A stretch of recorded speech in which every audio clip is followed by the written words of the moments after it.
Brannon, thanks for taking the time to be with us today. Could you talk to the audience a little bit about yourself and about NOLATAC, the organization, how it got started, all that? Sure. I'm down here in New Orleans, Louisiana, and we years ago I started teaching concealed handgun classes here privately. You know, my background's primarily in military and law enforcement, and I've done some private contracting overseas as well. I've always kind of been a quote gun guy. Grew up in South Louisiana like a lot of young men, with my father taking me on the levee and shooting at stuff in the water, and just around guns my whole life. So it's always been something I wanted to be involved in. And then during my Marine Corps time, I was fortunate enough to be asked to be a member of the rifle and pistol team. Not that I was such a good shooter, but that component also taught the instructor level courses for the Marine Corps. So the people that teach at boot camp and the people that continue to do the continuing training and the requalifications for Marines across the country, that little small group of guys taught the majority of those people. So I was brought on to help instruct, and I competed in a couple of matches. By no means was I a grand competitor, though. So I just really enjoyed it. I enjoyed being around firearms, and I enjoyed teaching other people about it. I also got involved in law enforcement, started doing some law enforcement classes, taking a lot of classes, helping out at the range when we were doing requalifications, and even going so far as to develop an entire patrol rifle program for an agency I was with that didn't have one at the time. And then I spent a year in Afghanistan teaching what basically amounted to the police academy for some local nationals there for about a year. So and also teaching privately. I've spent a year traveling country training with Travis Haley with Haley Strategic Partners. Basically, as soon as I got back from Afghanistan, and since pretty much the beginning of the year, I've kind of pulled away from that because I also own an indoor range that I'm in the process of getting fixed back up and open back up to continue along that same line of concealed handgun classes, medical classes, everything having to do with defensive or personal protection mindset. So, okay. What does NOLATAC stand for? I don't know. It just kind of came about as here in New Orleans, Louisiana, we kind of call it NOLA for short. It's kind of the way the locals call it. So what it literally stands for is New Orleans, Louisiana Training and Consulting. Okay. And then a little bit of advertising, NOLATAC, tactical. I also do, of course, some tactical classes across the country. So it just kind of worked well for my area. Do you end up training away from home pretty often? I mean, do you travel a lot? I do. I haven't recently because I've been focusing on the range. We're at a point where we're hopefully about 3 months away from opening. Just dealing with contractors and all the business part of opening a full scale business and dealing with the business aspects of that. But I've got a class scheduled here, I think in November in Texas, a joint class with Lee Vernon at Combative Weapons Systems. It's a medical advanced handgun class, and I've got probably about 4 or 5 other people who we're trying to schedule classes really towards the end of the year, hopefully by the time the range is up and kind of on its own 2 feet. And then we're probably going to hit it big again in beginning of next year when everything should be kind of settled down. Good stuff. You ever get in the North Carolina, South Carolina area? Yeah, actually I do. We have a very strong relationship with High Speed Gear Inc. and G-Code Holsters. Okay. In fact, I was just up there about a month and a half, 2 months ago, doing some business meetings with them. So we're actually potentially looking at something again later towards the end of the year that'll be more of an industry event. It won't be necessarily an open enrollment class. It'll be kind of a media-driven thing. Okay. But yeah, we make it up there every once in a while. Oh, cool deal. I'll have to, especially if you have an open enrollment class, I'd love to hear about that. What do you wish that every one of your students, before they came in your door, what do you wish that they all knew ahead of time?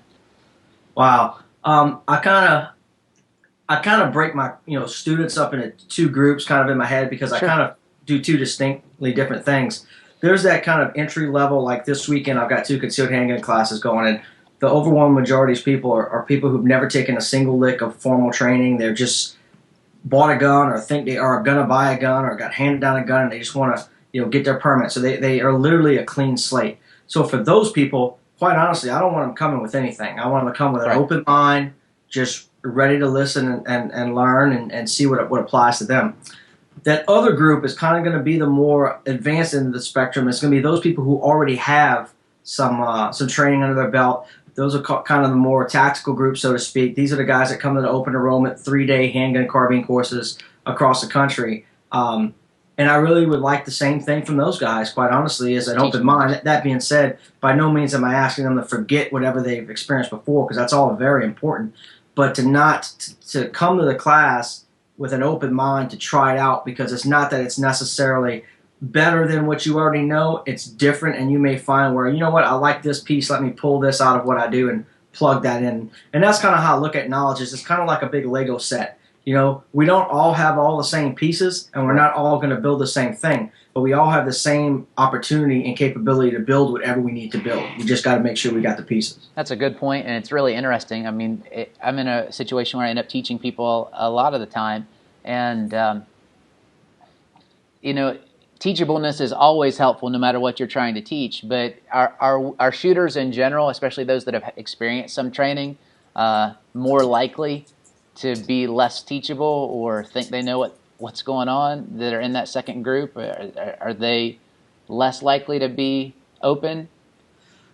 Yeah, they are less likely because, and not as a group, but of the people that have the highest probability of being slightly closed-minded, it's those people who already have a base of knowledge, because they obviously have invested time and interest and money into gaining that knowledge, so it has relevancy and value to them. So if you say anything that's in confliction with what they already have experienced, they have to make a decision of, do I throw away what I already have, or you know, it's just this contemplation.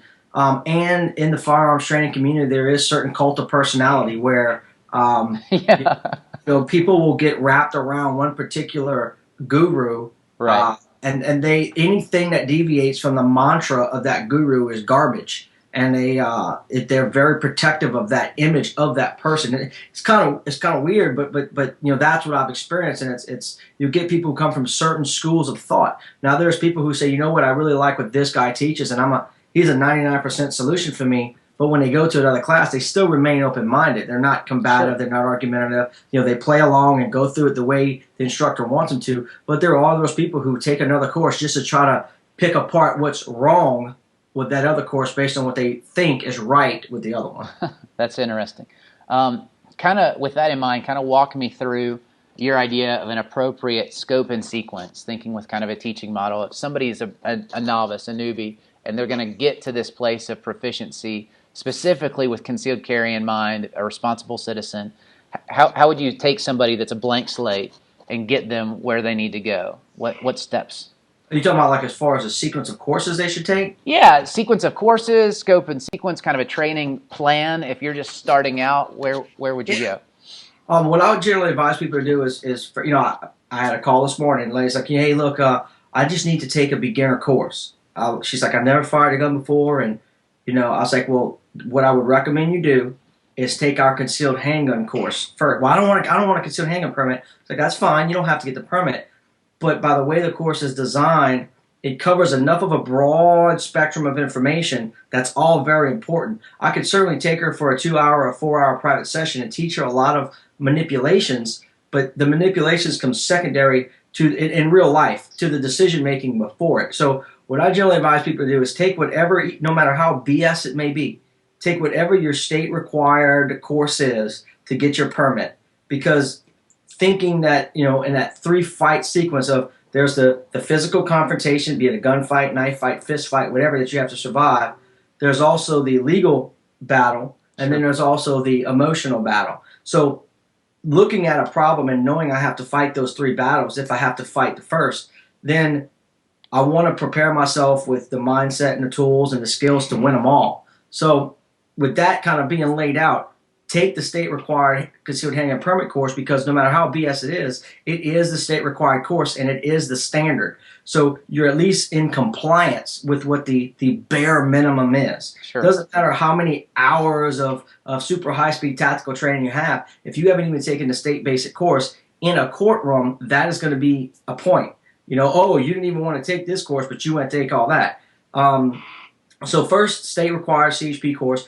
And having a permit, regardless of what your political beliefs are, permits and Second Amendment and all that, it's just kind of one of those things you have to do if you're going to carry a gun. So get your permit. It provides you options.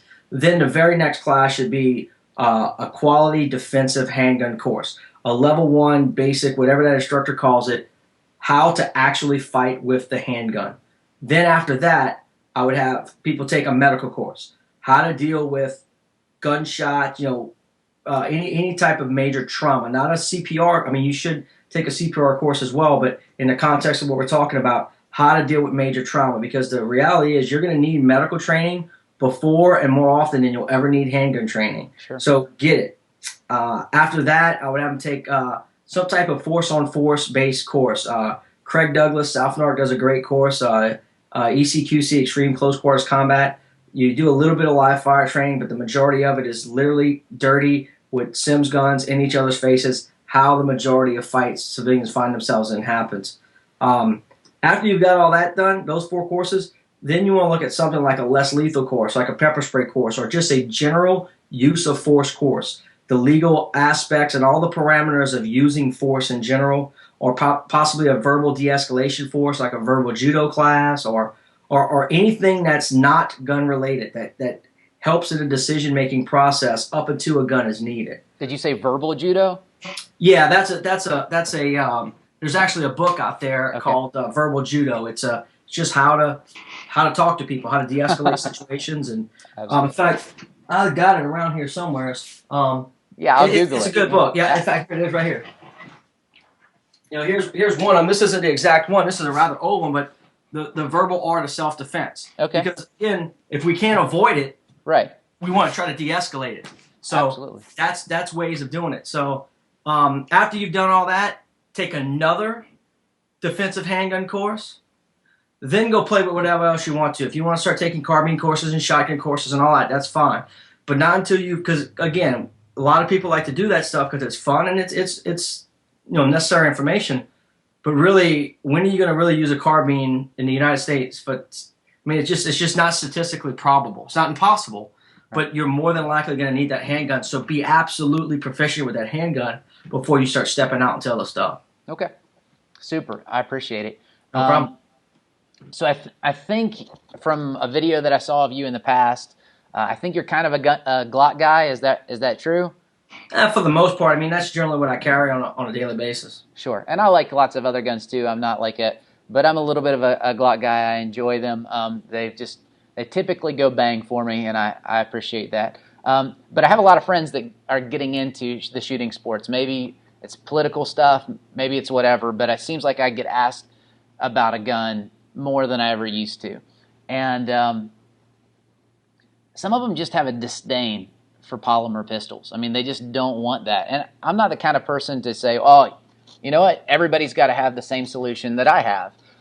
What carry pistols do you find yourself recommending that maybe aren't in that polymer? I mean, I think that they'll eventually probably get something that is light enough to wear all the time. That's why I have a polymer gun, whether it's an M&P or whatever. But anyway, just if they want a gun that's not polymer frame, what do you kind of point them towards? Get a Lone Wolf, Timberwolf aluminum frame for a Glock. I mean, that is an option. I mean, I carry Glocks. I'm very comfortable with Glocks. I came up in law enforcement with Glocks. It's a solid platform. You know, teaching concealed handgun classes, I'll get people lots of times to say, "Oh, I don't have a gun. Where do I go buy a gun?" I say, "Stop! Don't buy a gun. Come to the class. You can use one of our guns because all you're going is making a very uninformed purchase, and inevitably, because first off, right now you couldn't buy a Glock."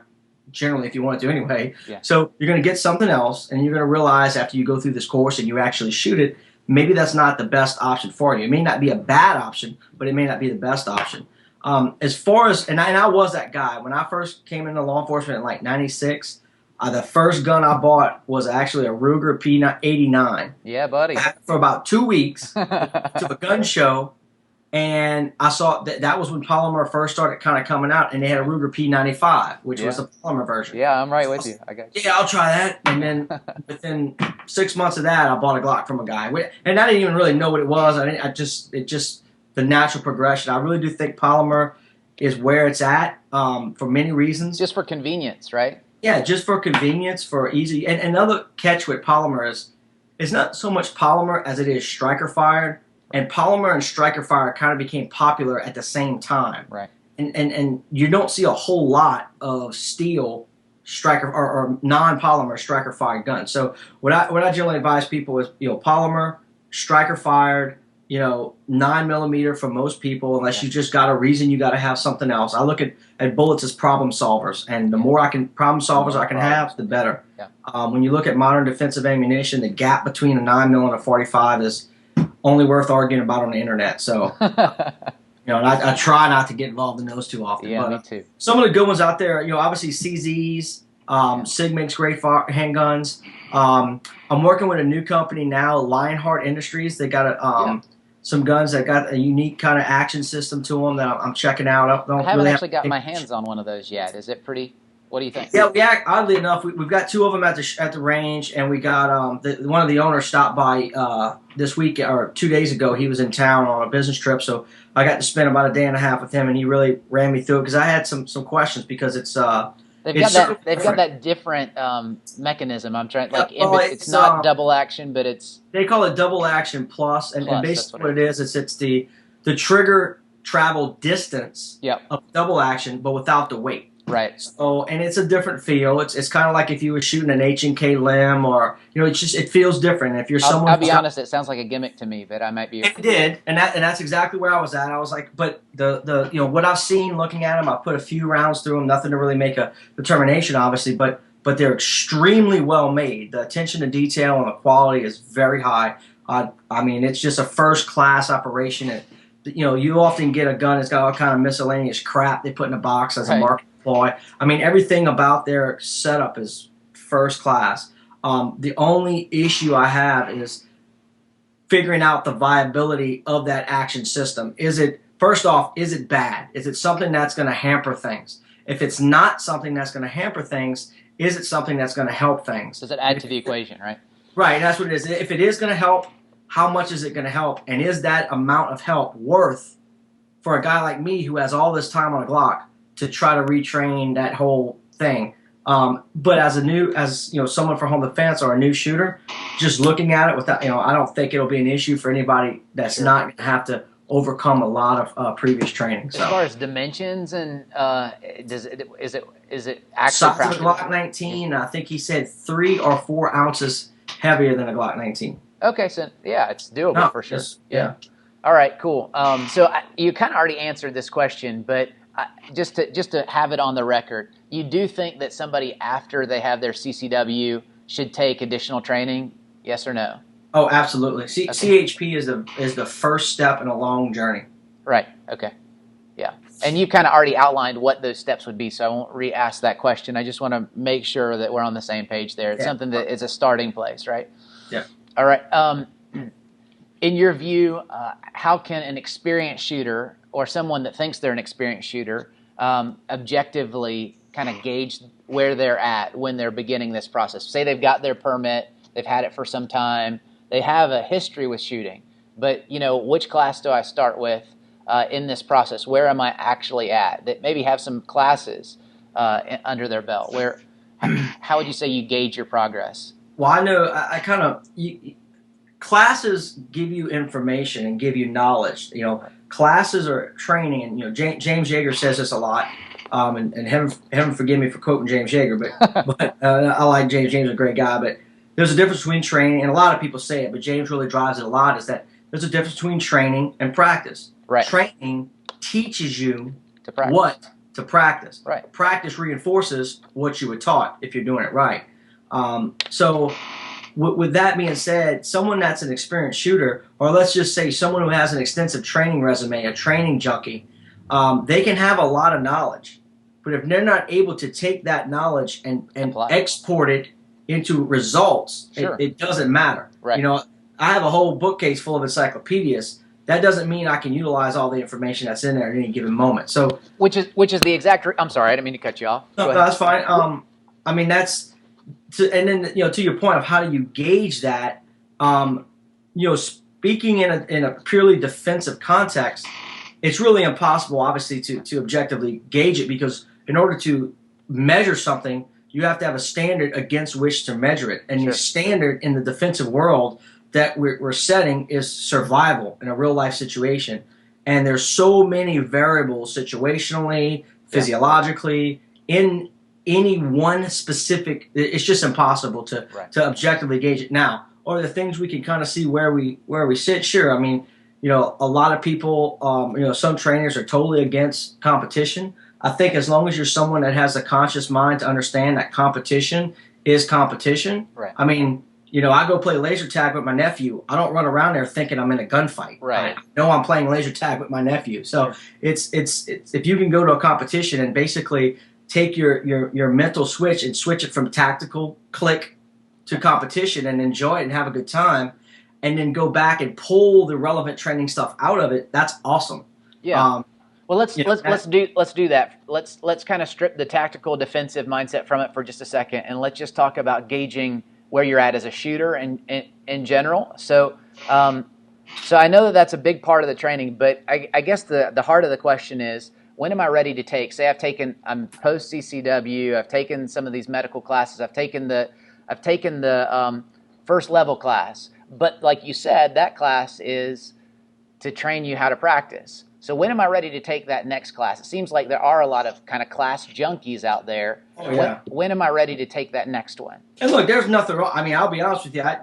Before I was married, that was my vacation. I never went on spring break. I've never been on senior trip. I didn't do any of that stuff as a kid. I went to training courses because I sincerely enjoyed them. I saved my money to do that. When I was on active duty, my leave was spent at classes because that truly was my golf.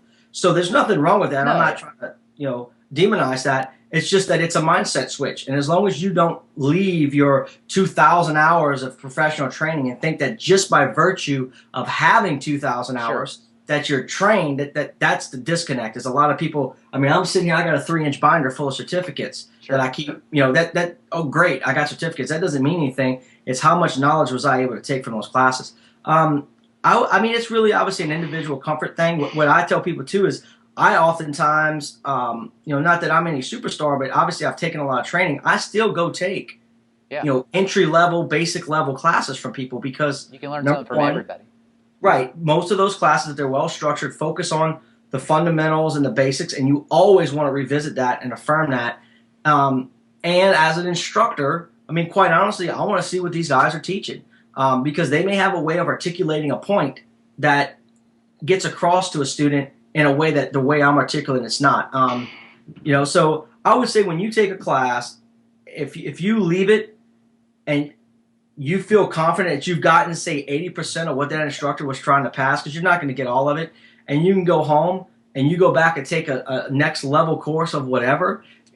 If you ever find yourself in a class and you're just smoking it, you're just a top shooter guy there, everything's a rat hole, then one of two things. Either you're sandbagging. Not me, man.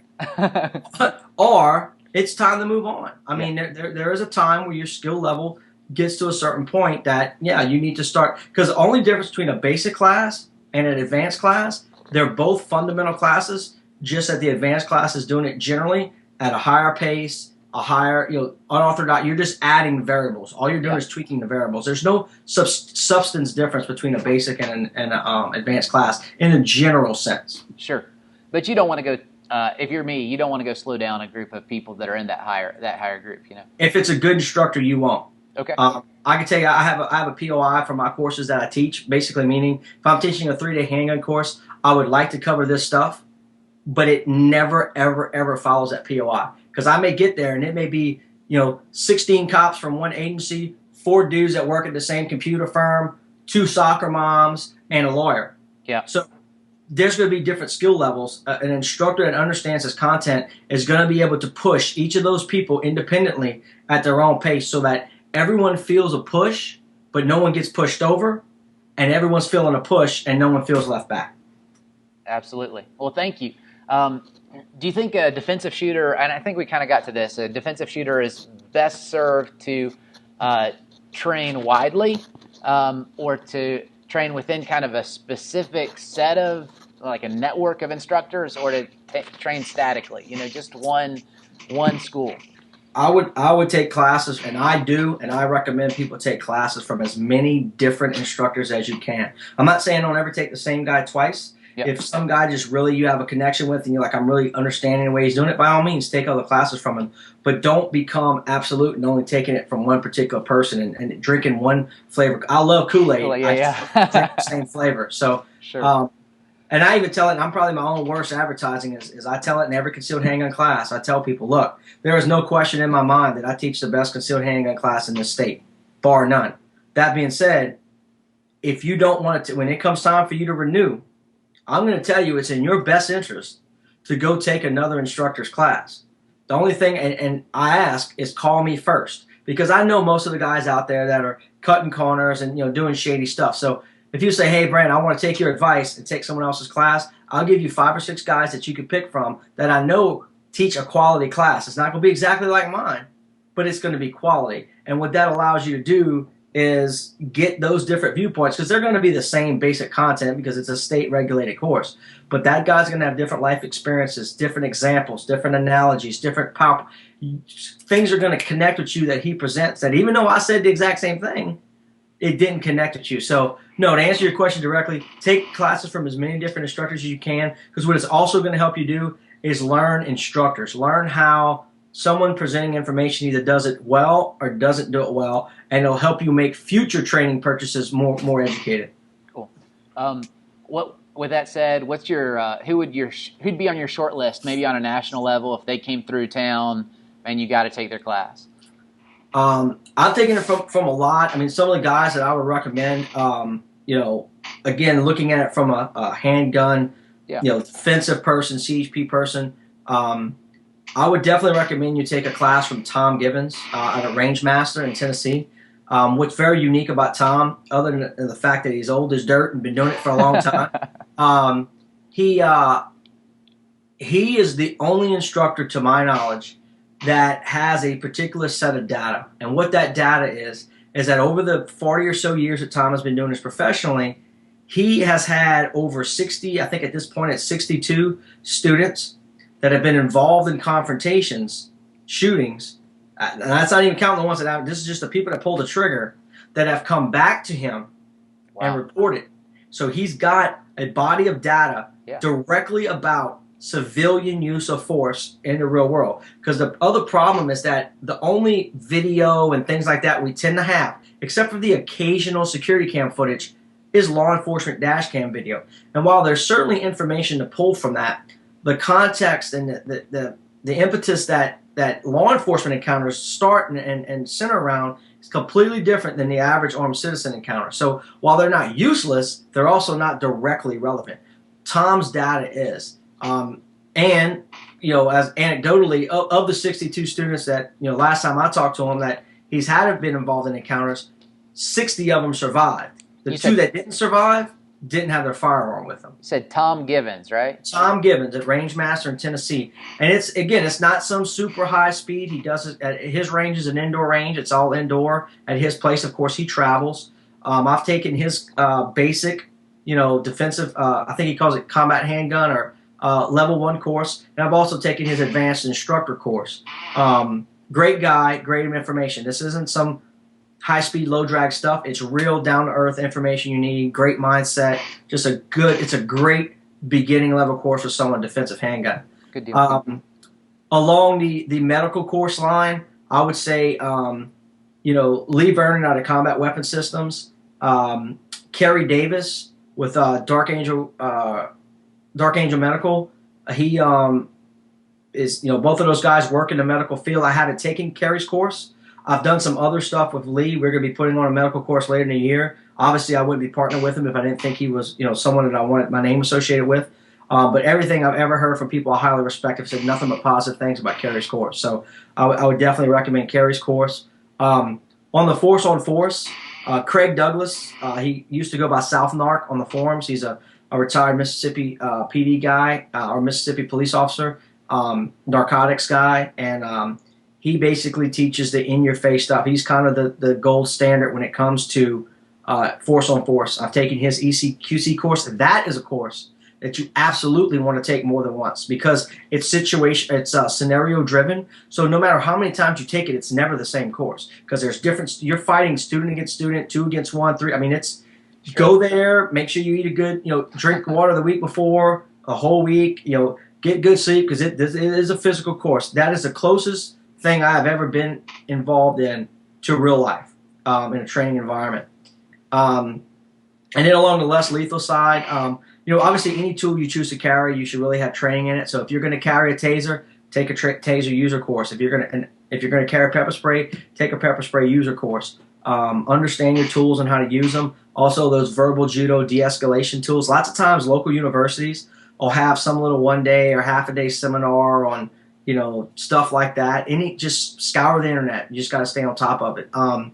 As far as just general firearms training as well, I mean, I haven't had an opportunity to take a class from him, but Kyle Lamb is someone I would want to take a class from. He's on my personal short list. Trying to kind of put him on a spot here. I literally have a list somewhere around here. Yeah. I mean, it really is going to be hard to find, the bigger name guys. They all bring something to the table. Of course, Travis Haley. I've worked with Travis, as well as Ron Avery. Ron Avery is kind of more of a really scientific kind of looking at really digging deep into stuff. I've taken classes with Larry Vickers. There's a lot of great guys out there. Also, don't be so quick to dismiss the local guys in your area just because they're not some big name dude who's got a DVD out. Those local instructors, you got to be shop a little better, but generally they're cheaper and they're local, so you don't have travel expenses, and they're generally pretty knowledgeable as long as they're staying within their lane. If this guy's trying to teach you how to clear a house and he's only a level 34 in Call of Duty, that might be a clue. Never played Call of Duty, but I guess I need to sometime. Oh, you're missing out, man. All right, so let me catch up here. Okay, what would you recommend to the shooter who's looking to take their game to the kind of the next level,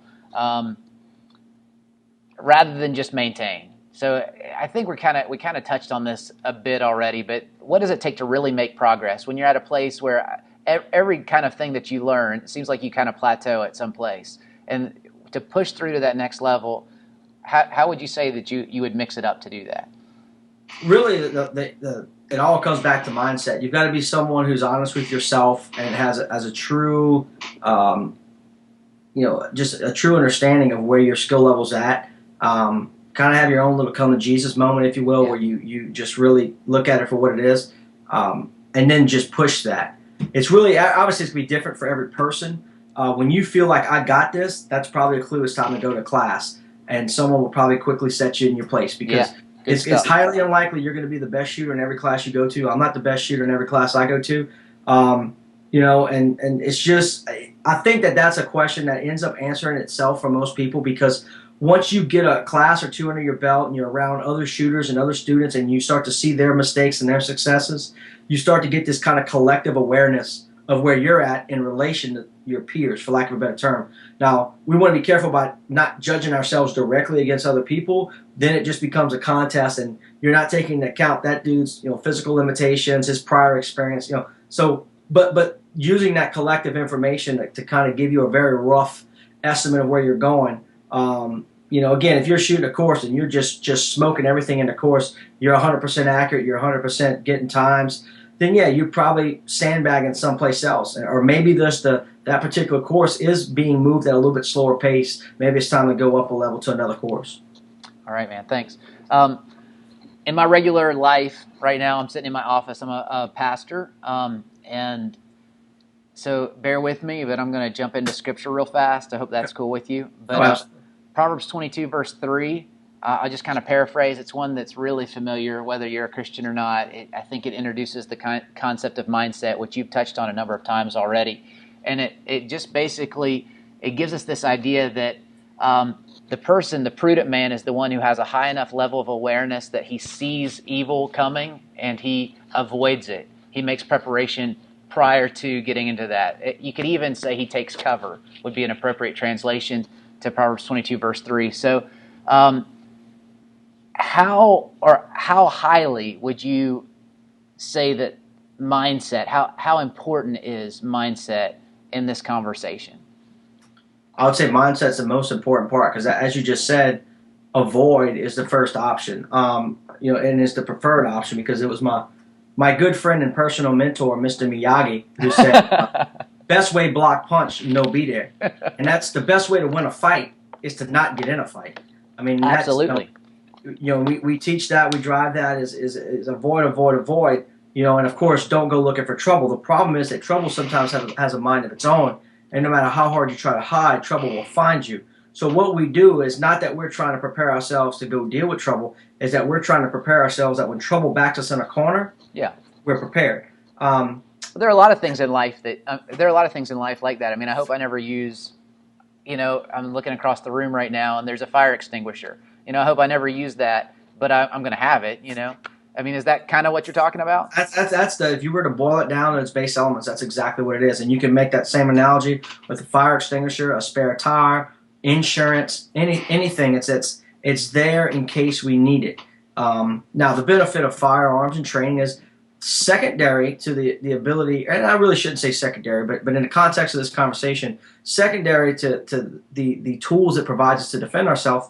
It's fun. It's an enjoyable pastime. It's something you can enjoy. It's like, I look at it this way. My godchild is going through swim lessons.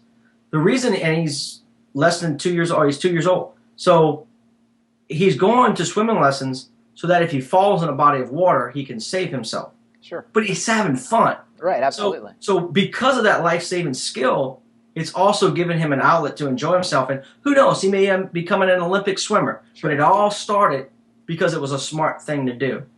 So yeah, I think mindset before everything, because the thing is, if I don't have a single tool at my disposal, if my arms are cut off, I could still make good decisions. And those good decisions will 99% of the time lead me away from danger.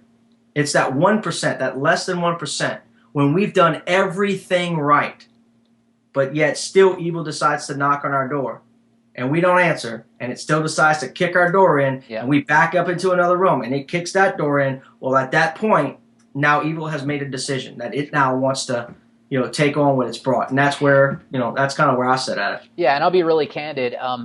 Some of my hesitancy, because I think guns are to be respected, but they're super fun. I mean, I have a regular job. I wouldn't be doing this with you right now if I didn't think it was fun, But some of the classes that I've been interested in, because it looks fun, I had avoided, because I've been around guys that take this mindset thing and they translate that into be a jerk to everybody. I need to be super approachable all the time. Approachable maybe is not the word that some people would use, but I want to have good relationships with people. How do you kind of take that mindset and apply it to everyday life, Maybe you haven't been around the people that I've been around, but... Well, no, but I certainly understand what you're saying, is that, there's a such thing as being paranoid. There are people who walk around. I mean, I like to consider myself, pretty well trained, pretty well educated. Again, I'm still on that same journey like everyone else, but at the same time, I enjoy life. I carry a firearm everywhere as I go, but I'm not, paranoid. Right. I pay attention to my environment just as I would if I didn't have a firearm. So it's not really changing anything. I just, I don't drive like a fool because I have a spare tire on my vehicle. Right. No, I drive normally because I don't want to have to use a spare tire. And I would venture to say anyone who takes self-defense seriously and mindset seriously should be more observant and more restrained in the way they interact with people, because they know,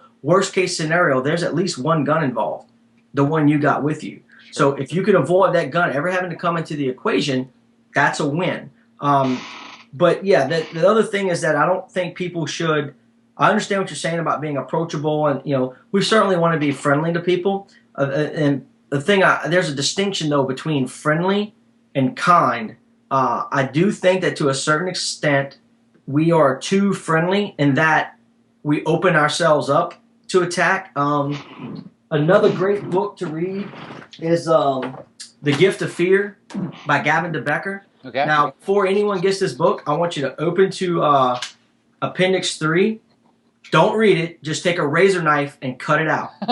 Because it is about the most anti-gun thing I've ever read in my life. That being said, everything up into that is pure gold, because what it's based on is trusting your instincts. It goes into situations like, women who have been attacked and raped. Initially they say, oh, he just came out of nowhere. I wasn't expecting it. And then as they work through the process, they realize that no, they knew it was going to happen all along. They just weren't cognizant of that knowledge, because he touched them when they shouldn't have, or he said things, and if they knew it didn't feel right, but because we're raised as a society to be polite and be friendly, they weren't strong enough to say no. they're indicators that they ignored because they didn't want to. Yeah, absolutely. Because they didn't want to seem rude. I mean, my wife's one of the worst ones for it. You know, people come up and you could politely tell someone no till it's time to not be polite. Right. And it's that simple. We as adults should know, be polite to people till it's time to not be polite. Sure. But yeah, that book, actually, oddly enough, a short story. That guy, they also put on, they do a lot of they're a risk assessment company is essentially what they are. And they put on a lot of dignitary protection courses. So I contacted them via email about, hey, tell me a little bit more about this course. And I didn't hear from them for a few months. And when I sent that email to them, I was actually midway through the book. And my wife, she's an educator. So when she comes home, she likes to read, fiction stuff to kind of take her mind off of things. Well, I generally try not to be too pressing on my wife about, my lifestyle, my views, the things I do. But I was like, you will read this book. Like this, this is a requirement. So we're laying in bed both reading it, and I'm about maybe, halfway ahead of her. And I remember when I got to that appendix, closing the book and throwing the bed, like, you got to be kidding me. And I felt betrayed because I really believed everything in that. I was like, oh my God, this is the best articulation of these concepts I've ever heard. And then I read that appendix. So I was just like, God, I literally reached over to her and ripped. She's like, what are you doing? Because I had 2 copies. And I ripped the page out. I don't even want you to read this.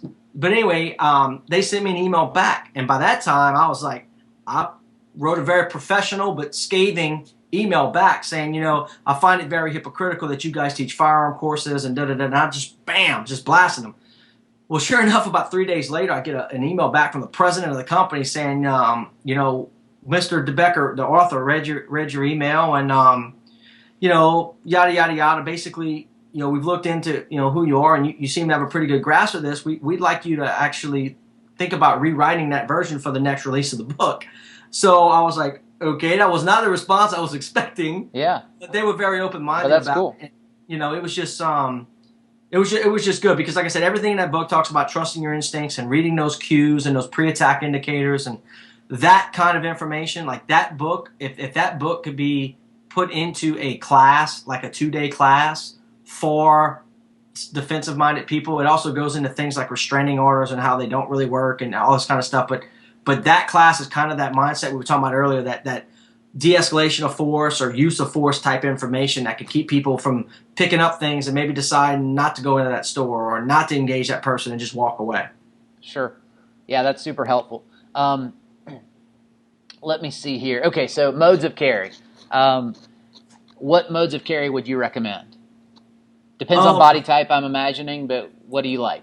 Yep, it's going to be generally body type and, of course, weapon choice, and then environmentally dependent. So we already covered. Everybody's got a Glock 19. So where are they putting their Glock 19? I right now carry appendix carry, and then I generally also carry a secondary gun on an ankle. But anything along the belt line is going to be preferred. In a concealed roll inside the waistband is generally going to be preferred. I mean, I'm in South Louisiana. It's always hot here. I mean, there's maybe 3 days a year we get to wear a coat. So, having some paddle holster that hangs outside, it's just going to be impractical. Yeah. So inside the waistband now, some people have an aversion to appendix carry. I kind of dismiss that because it really shouldn't matter where the gun's located from a safety standpoint. You should be doing the same thing anyway. Sure. Also living in New Orleans, it being a very dense area, I find appendix carry affords me a lot more ability to defend the gun. Should someone go for it, they know it's there or figure out it's there or something. I'm bumping people in crowds, so again, I don't want that big hunk of plastic and metal to hit someone, or we got pickpockets here, so it's just a more defendable location. We got pickpockets everywhere, bro. Yeah, well, I mean, it's easier for me to conceal. It's comfortable. It's relatively comforting. Sure. The important thing is that if ever you have a gun so well in your body that you forget it's there, something's not right. A gun is, carrying a gun is supposed to be comforting, not comfortable. Right. That doesn't mean it has to be atrociously uncomfortable. But the point being is it's not like the gun disappears. There's always going to be a knowledge, a tactile sensation that's there. But yeah, generally appendix, or again, from my law enforcement background, I'm very used to having a gun literally at my side. Even in uniform, I generally wear it slightly forward of the of my 3 o'clock, about maybe 2:30 or so, just because I'm used to that draw. It's easier for me. And then, like I said, your manner of dress. If you're wearing a suit coat all day, then yeah, you can get away with a little bigger gun and a little bigger, a location. But if you've got to wear a tucked in polo to work every day, you're going to have to really think about what gun you're going to carry and how you're going to carry it. I find that suit coat thing to be a little bit of a misnomer. A lot of people say that, but if you actually have a suit that's cut for you, it's pretty hard to make a gun disappear with the dress pants that go with that. Well, and that's a good point, is that if you're going to, in that environment, your clothing has to match. I mean, if you have a suit that's cut for you, that does not equate to a suit that's cut for you and a firearm. Sure. So, that is something that has to be taken into account. And, I'm, again, South Louisiana, I eat a lot. I certainly don't miss many meals. So making sure my pants, fits accordingly, because I carry inside the waistband. So I'm adding at least an inch or two to whatever my current waistline is to facilitate that gun. And then, of course, a quality belt. I'm generally, and as an instructor, I tend to cycle through a lot of different gear, just testing. I do, professional testing for people and whatnot. But, good quality belt. I'm generally running either, if I've got some type of leather dress belt, it's generally like something from Crossbreed Holsters. Okay. If I'm trying to run a more tactical kind of nylon web type belt, I generally wear the Jones tactical belts. Yeah. If I'm going to have a bunch of stuff on. And as far as holsters, I mean, there's just a plethora of holster makers. Man, they're everywhere, aren't they? Crossbreed's great holsters for inside the waistband. You want to shout out any small guy that maybe nobody's ever heard of that does good stuff in your area? I don't have anybody really directly in my area. I do a lot of stuff with Off the Grid Concepts. Rob Tran over there, he's out of California. He's got some cool, if you're into that Kydex stuff. Again, Crossbreed makes great holsters.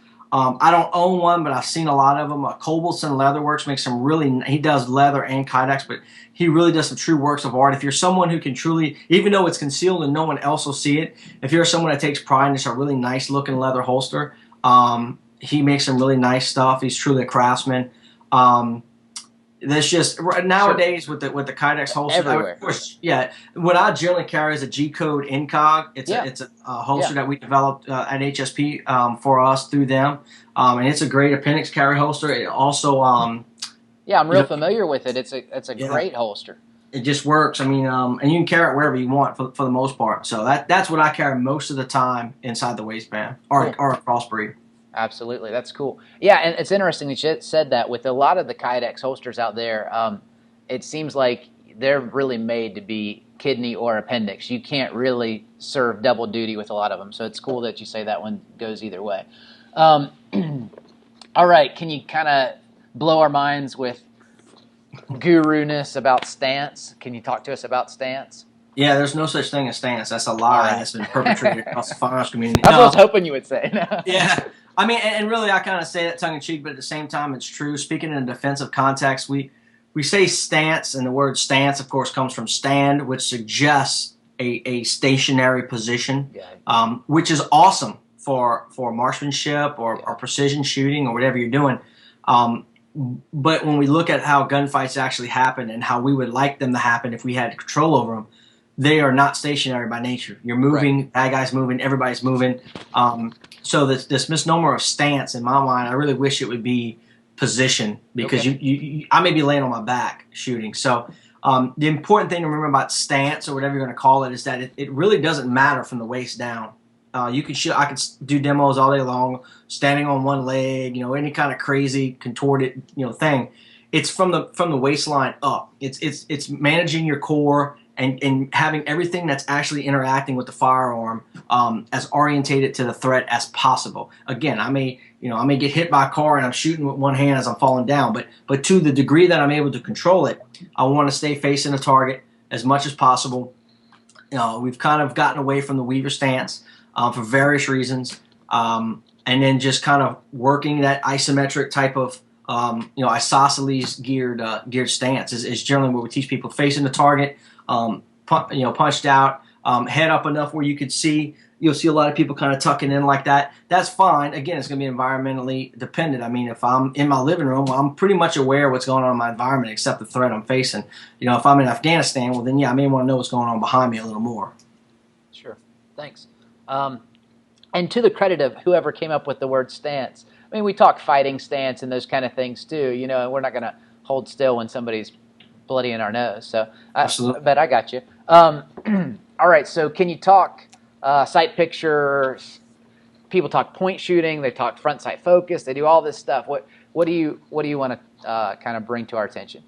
Kind of the default answer is going to be situationally dependent. I mean, there's an area that's obviously different for everyone, but kind of within that maybe say 7 to 10 yard area where if you've got someone there that needs to be shot, you probably don't need your sights, and you're probably not going to use your sights. That being said, I've read stories, watched videos, debriefed people that have been involved in shootings, and probably roughly 50-50 said they specifically remember seeing their sights or they specifically don't remember their sights. And, we also understand there's a lot of untruths in those because it's a recollection of something, and sometimes the mind fills things in. I tend to think that if you need your sights, you're going to see your sights. Like your brain kind of makes that decision for you. What's important to remember, though, is that sight usage is generally a function of distance as it equates to time. Okay. Meaning, generally, the more distance you got, the more time you have. So the more time you have to align your sights. I got you. The closer the fight is, the less time and distance you have, and the less need for sights because your window of missability. I'm gonna go ahead and coin that one. Yeah, let's do it. Missability is that cone is smaller. If I've got you by the shirt, I don't really need sights at that point. If you're 25 yards, well, then that cone of deviation, which is the correct term, is much wider. So. Yeah, I don't have to come up with a title for my arms guide article. I can just call it missability, right? the fallacy of missability. As far as point shooting and stuff like that, that's a muscle, a repetition type thing. It's if you put enough time in it, people could do it. It's kind of more of like a trick shooting type thing. But instinctive shooting, where I instinctively point where the threat's at within a given distance, is real, and that's what you'll see most people do. Even when you look at dash cam videos, generally you see the cop punch out and like his hands, the gun going out and his body going away are happening at the same time, and then he's shooting because a threat, our instinct is to get our face and all our body just to create distance, but his training knows he's got to get that gun out, so you'll generally see some type of separation. Very rarely will you see a guy just stand up and punch into something or just peel completely out. So yeah, I mean, there's times you need to use your sights and there's times there's not, and generally the situation will let you know that. I don't think, when you don't need your sights, you won't be able to make the decision. When you do need your sights, hopefully you'll have the time and awareness to make the decision, is how I kind of see it playing out. That makes sense. Speaking of sights, you own a range, right? Yep. Yeah. So what kind of sights are you recommending? Maybe not brand as much as types, but if you want to go brand, go there too. I'm not a big sight snob. Kind of the way I look at it is, you want, like, for example, Glocks. We had talked about Glocks. Glock sights are crap. I mean, everybody knows that. They're plastic. They fall off. Like, if there was ever one thing that you need to immediately do to a gun before you even walk out of the gun store with it, is put a set of sights on it. A set of metal sights. People can get really wrapped around the axle on night sights versus non-night sights. What's important is that the sights are metal, that the front edge of the rear sight gives you some type of flat portion so that if you needed to place it against something, you could wrap it off the sights, right? Slide off the sights. Which is why the Glock ones stink so bad, right? The black plastic. And that's and if you put any type of really excessive amount of fire through it in a given period, you'll literally, I mean, it's plastic. You'll melt the front sight. I've seen guys' front sights melt off. I think I got a Glock kicking around here somewhere that's got a front sight melted off. And then other than that, the important thing, I think, in my opinion, to remember is all the little colors and dots and arrows and hieroglyphics and whatever cool way they came to help you aim. At the end of the day, what you need is a rear sight notch and a front sight post. Right. So as long as it allows you to align that front sight centered both vertically and horizontally in the rear sight aperture, equal light, equal height, as long as you can do that, that's what you need. Everything beyond that may help. I do like night sights. I think night sights are something that help. Understanding that there's an extremely small window where night sights truly work or help. Obviously, in the daytime, night sights aren't really doing much for you. In true darkness, once you fire, you've got that flash of light. Now your eyes are adjusting to that muzzle flash. You're not really generally picking up those night sight dots. It's in that window where it's not pitch dark. You could still see. So the flash from the muzzle won't completely night blind you because you're not in full mesopic eye mode. You're still kind of in between. And the other important thing to remember is night sights do not help you see what you need to shoot. No. You have to see what you need to shoot before you can even contemplate whether or not it needs to be shot. So a good white light is going to generally help more. If I had $100 to spend and I was going to spend it on night sights or a flashlight, I would get a flashlight 100% of the time, because I need to identify that target before I even begin to try to line sights. Yeah, and speaking of lighting, that's a whole ball of wax in and of itself. Just you want to give us kind of a rundown of how you would address that, or how you think we would best address that? On handguns, weapon-mounted lights are great. The only important thing to remember is weapon-mounted lights do not replace the need for a handheld light. They simply augment a handheld light. The gun stays on my nightstand, has a weapon-mounted light and laser, and I've also got 3 flashlights that sit on that nightstand and a tap light. Yeah. Because I know in the middle of the night, you can't have too much light, right? Well, right, and I go to grab for it. I may knock 2 of them behind the thing, and sure. Lights are very important. And I want to have an extra light. I mean, just lights are important.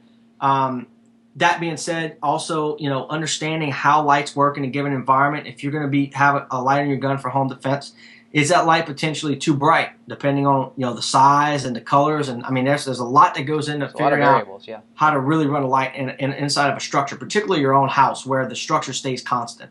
Right. All right. Are you one of those guys when we're talking about sights that you want the same sight picture on pretty much all your handguns, or all the handguns you're going to use for a defensive application, or not really? No, I mean, actually, I'm looking right now, and I know I sound kind of hypocritical, but my Glock 19 that I have here has regular Glock sights on. I haven't even changed the sights on here. That's all right. I was just thinking, man, I got to put in some new sights on mine. Yeah, and I've got a box of Glock sights in the office. I just haven't done it. But then my backup gun has night sights on it. So, yeah, it's certainly better to be consistent. It eliminates a variable you have to deal with. Do I think it's a deal breaker? No. Yeah. Again, at the end of the day, for me, I know that when I pick up a sight, regardless of what I'm doing, my mind looks for notch and post first. If I need to, I don't worry about lining up 3 dots or a post or a dot in the eye or any of that stuff. I'll line up a notch. Now, where that becomes helpful is obviously at night, because most sighting systems are black. If I try to line that up in the dark, I don't have the light to denote to me that I have proper center. So that's where those dots and the white outlines and all that stuff comes into play, or night sights, obviously.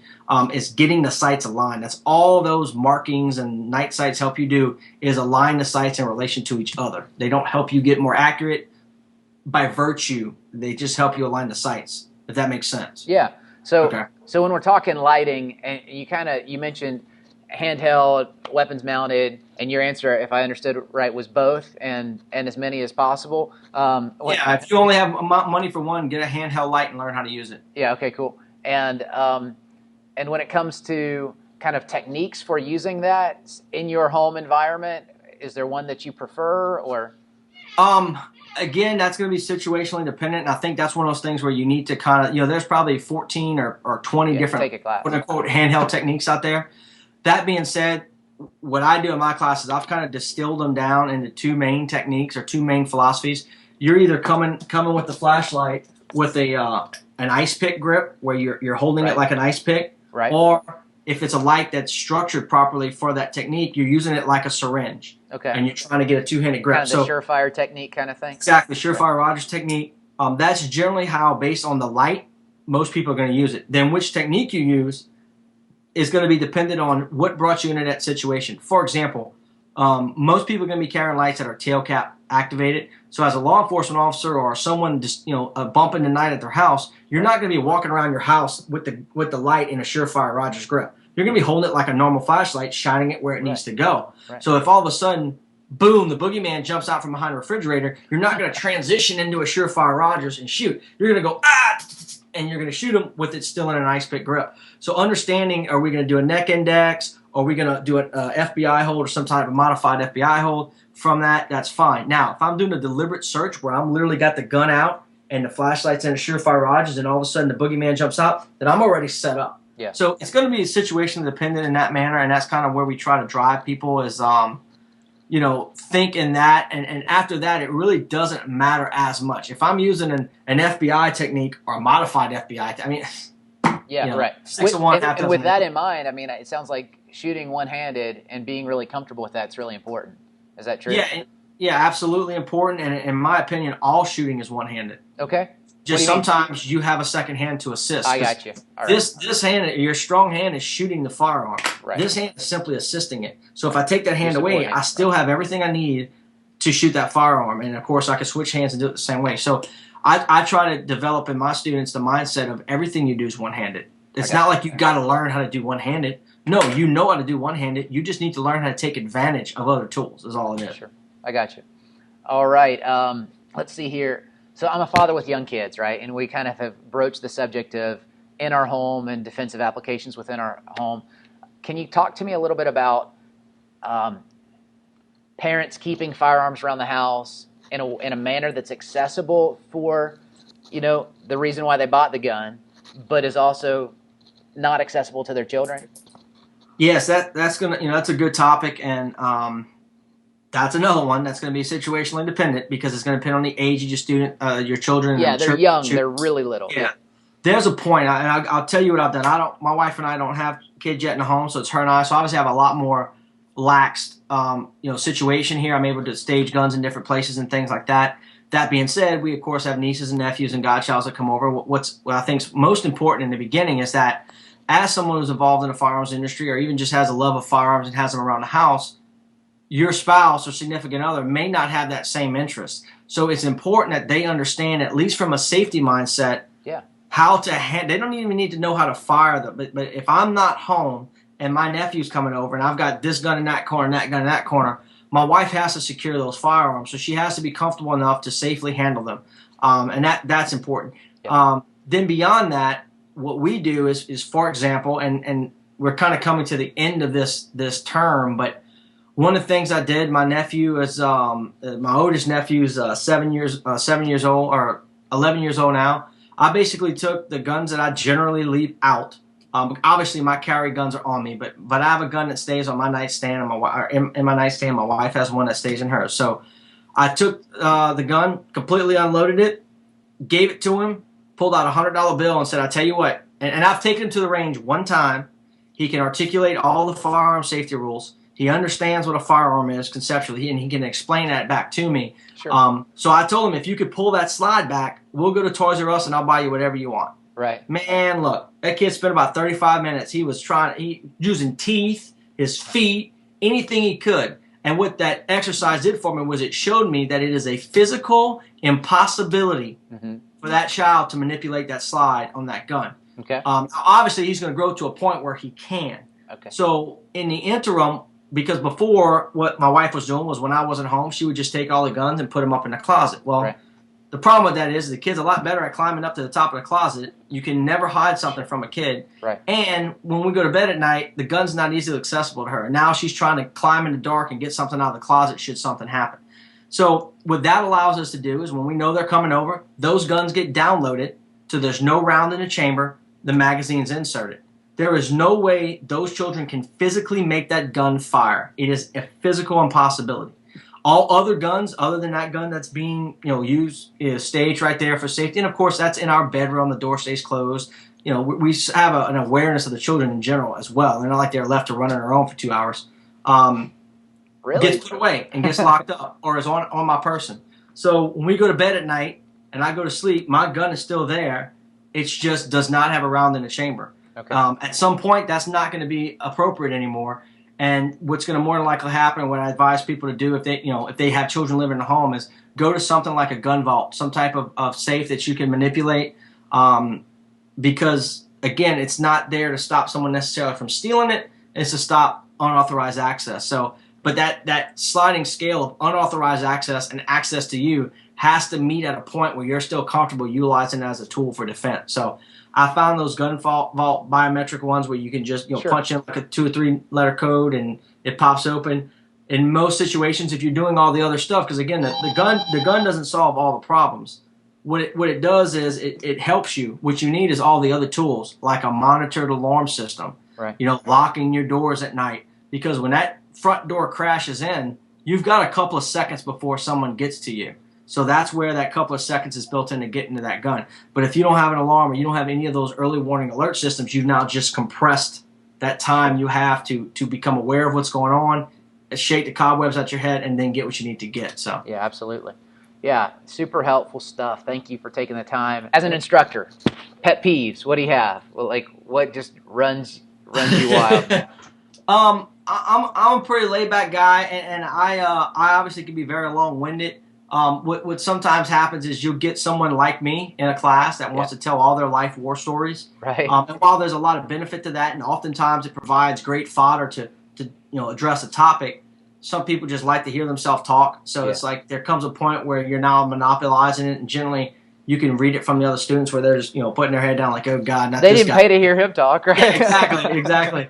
Other than that, man, it would be someone who's just closed-minded. I'm certainly open to criticism and feedback and ideas, and I want that, I desire that. But at the same time, there's people who just want to go there to be combative, and they, again, they want to pay me to tell me how good they are. Hey, by all means, come to the class, but it can be distracting to the students. Right. Yeah. Okay. So if I come down to your neck of the woods, if I come to Louisiana, what place do I just have to hit? Like as far as eating is concerned, I'm kind of a foodie. What kind of food do I have to get? I mean, obviously down here, seafood's real big. Gumbo and that kind of thing. Yeah, the gumbo. There's we have a place called Drago's that does some great charbroiled oysters. That's kind of their main thing.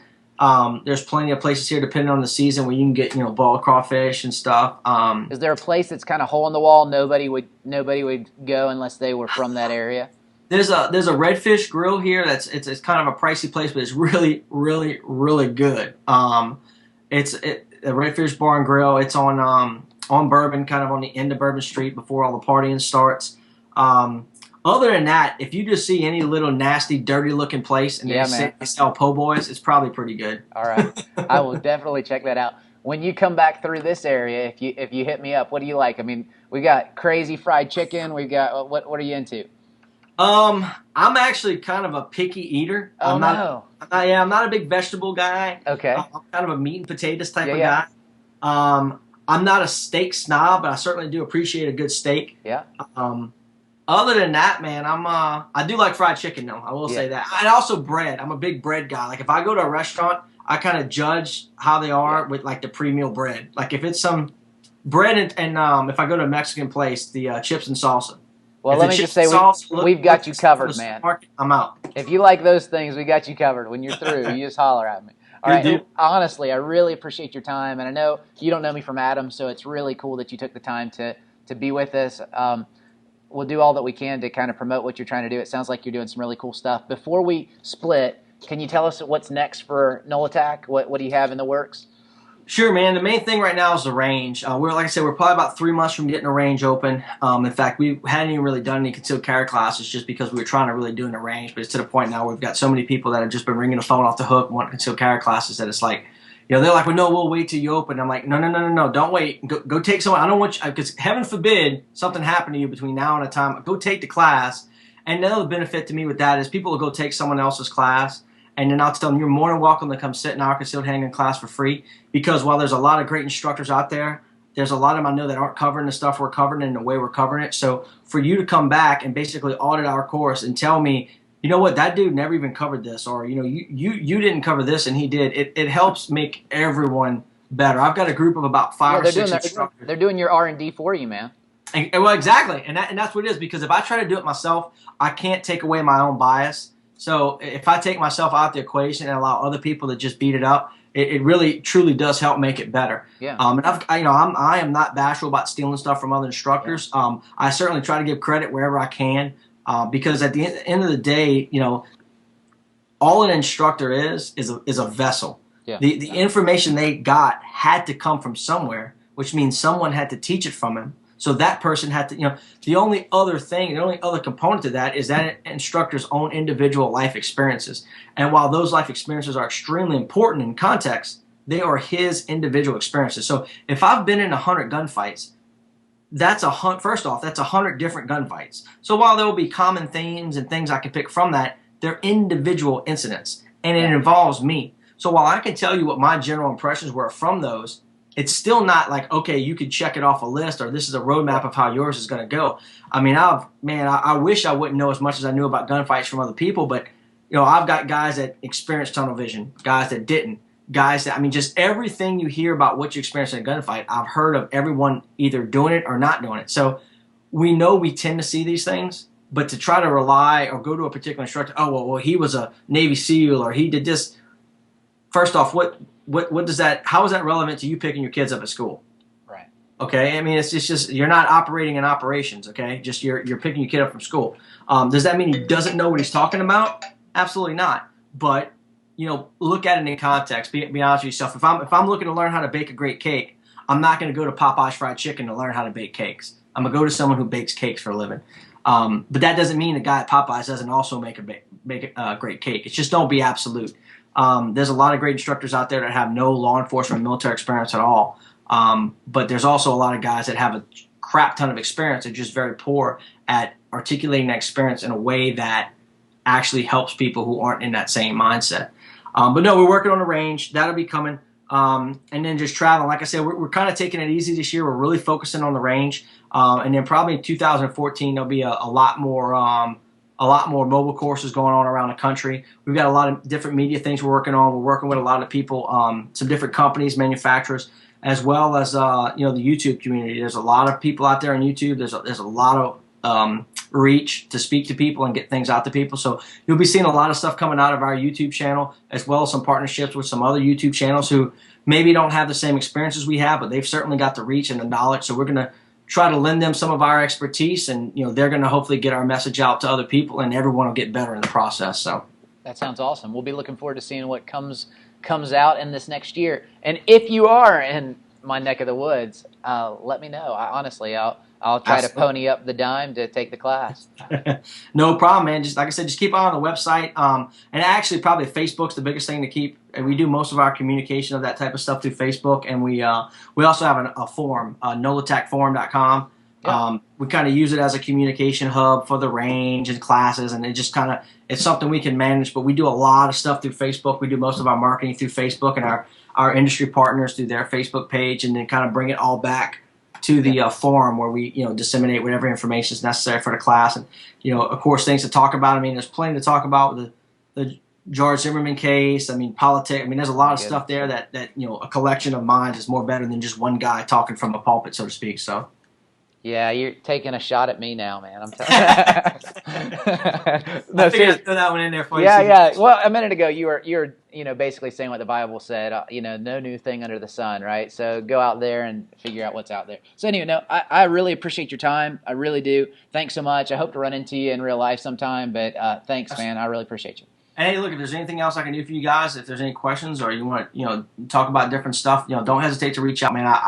I'm only where I'm at because people helped me get here. So to me, it would be disingenuous to not help other people who are trying to do good things. So that's all it's about.